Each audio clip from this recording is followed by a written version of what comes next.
Hello, Hi, I am Lou Wooten and I am the Guest Experience Director for our online campus. It's really weird because I feel like I do a lot of talking all the time, but this is definitely different. I just wanted to share my story. So I did not grow up in a Christian home. But I'm sure people in my family would probably argue that we did grow up in a Christian home because we went to church, but I never gave my life to Jesus until I think I was 15 years old. And I was one of those few people that didn't know that you needed to surrender your life to Jesus to have a relationship with God. I just thought if you weren't Hindu or Buddhist or Muslim, then that just automatically made you a Christian. And so I remember singing songs and going to church and saying prayers, but I never really had a relationship with God. I was kind of just going through the motions of it. I remember when I was 13 years old, my dad was murdered, and it was, I guess, one of those things that you go through, and it just took me a really long time to catch up with what had happened because it was so instant and so tragic. And my dad and I didn't really have a relationship, so I was just really bummed at how sad I was about the whole thing because I didn't really know him too well. I spent, the next couple of years after that just like searching for stuff and knowing that my life just wasn't normal. I didn't know that someone could have a dad. I remember like going into high school and just wanting to be the cool kid and wanting to fit in and just not really knowing how to do that. And I had really big groups of friends, but I just still felt at times like I was really lost and that I didn't really have anyone. One of my best friends, Ruthie, just coming alongside of me and knowing where I was, and she just said to me, you can't keep living this way.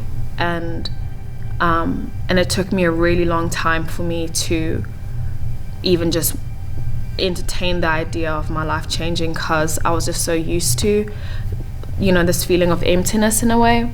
And she just asked me, like, do you want to give your life to Jesus? And I mean, I didn't. I didn't want to give my life to Jesus. And when my dad died, I felt like I had this weird just fascination with death, because when someone that you love just goes away, I was just always so intrigued with just how final death was and how it almost felt like it could solve something. And so I grew up having a lot of thoughts about just death, and it was such an easy thing for me to run to when I felt like things were hard. I just think, well, what if I just wasn't here? Or if I was going through a difficult situation at school, I just think, well, what if I didn't live on this earth anymore? What if I just had a completely different experience and just removed the problem, which was me? And so I think a lot of that came from me losing my dad because I never expected him to go anywhere. Like,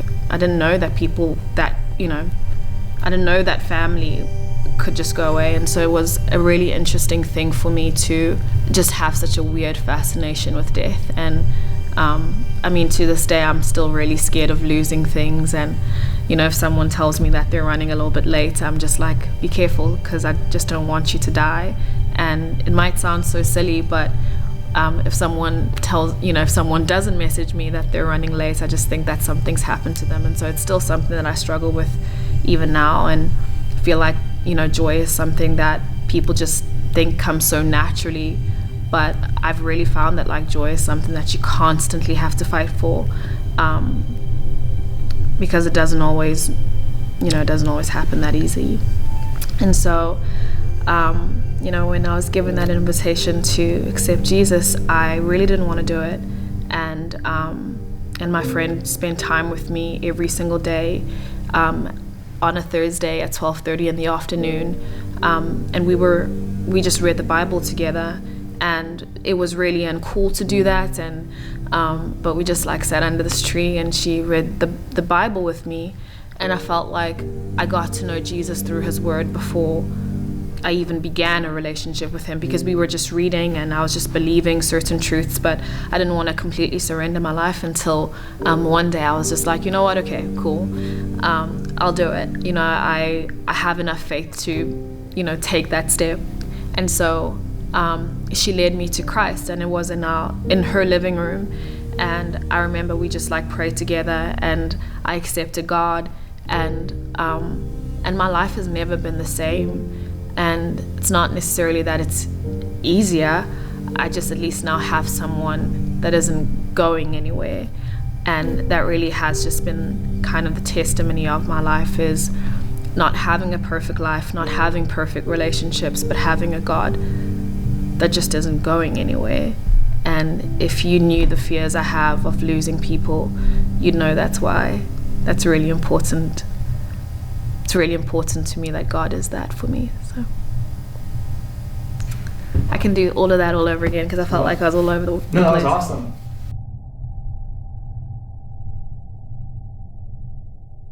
We know your story is just as powerful, and so we'd love to hear about it. Yeah, we really want to encourage you guys this month to share your story. Go to Instagram, go to YouTube, send it in a group text. You know, really talk about what God is doing through you. Yeah, even if it's just like a comment on a YouTube video or an Instagram, we would just love to hear how God has changed your life, or how someone in your life has reshaped the direction of it. And so let's do that, and hashtag share your story and tag Elevation Youth, because we want to know what's happening in your life. We believe in the youth. We believe.